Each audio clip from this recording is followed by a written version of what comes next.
এক যুগ আগেও সাতক্ষীরার কপোতাক্ষ নদের দুই পাড়ের বিস্তীর্ণ এলাকার শত শত বিঘা জমিতে বিভিন্ন জাতের আখ চাষ হতো। তবে জমিতে দীর্ঘমেয়াদী জলাবদ্ধতা, পোকার আক্রমণ, লবণাক্ততা বাড়াসহ নানা কারণে 2008 সালের পর আখ চাষ থেকে মুখ ফিরিয়ে নেয় কৃষকরা। সম্প্রতি বাজারে আখের গুড়ের চাহিদা বাড়ায় নতুন করে এই অঞ্চলের কৃষকরা ঝুঁকেছেন আখের চাষে। লবণ সহিষ্ণু কিছু জাতের আখের চাষ করেও এসেছে সফলতা। আখের উৎপাদন ভালো হলেও আশপাশে কোনো চিনিকল না থাকায় তৈরি করা হচ্ছে গুড় ও পাটালি।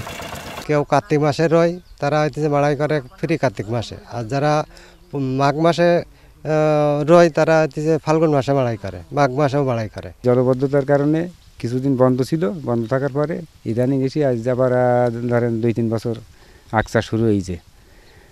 বিঘা প্রতি 1 থেকে 1.5 লক্ষ টাকা বেচা কিনা হয়। চিনির দাম বাড়ার কারণে আখ লাগানো হয়েছে এবং চাহিদা বৃদ্ধি পেয়েছে, যার কারণে আমরা খরচ করে আখ লাগাচ্ছি এবং সামনে আরও লাগাবো।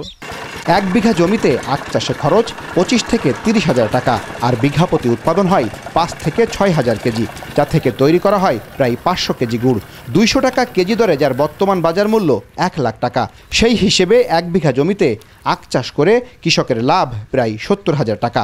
যেহেতু লাভজনক ফসল এই উঠেছে, কারণ হচ্ছে গুড়ির দাম বেশি, যার কারণে চাষিরা এখন চাষে আকৃষ্ট হচ্ছে বেশি। পানিবদ্ধ থাকার কারণে, আখে ভাইরাস আসার কারণে কোনো আখ লাগানি হইতো না, কিন্তু এখন সে বৃষ্টি সরে গেছে এবং ভাইরাস কম আসার কারণে নতুন করে আখ আবার লাগাচ্ছে।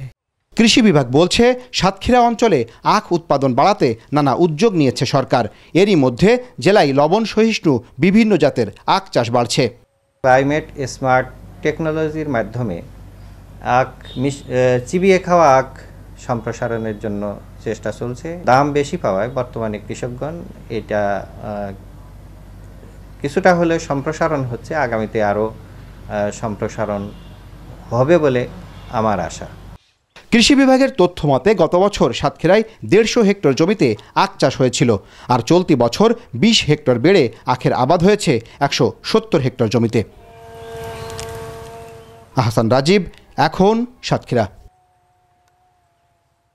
শিয়া বাটার, অ্যালোভেরা ও ভিটামিন ই সমৃদ্ধ লিলি বিউটি সোপ।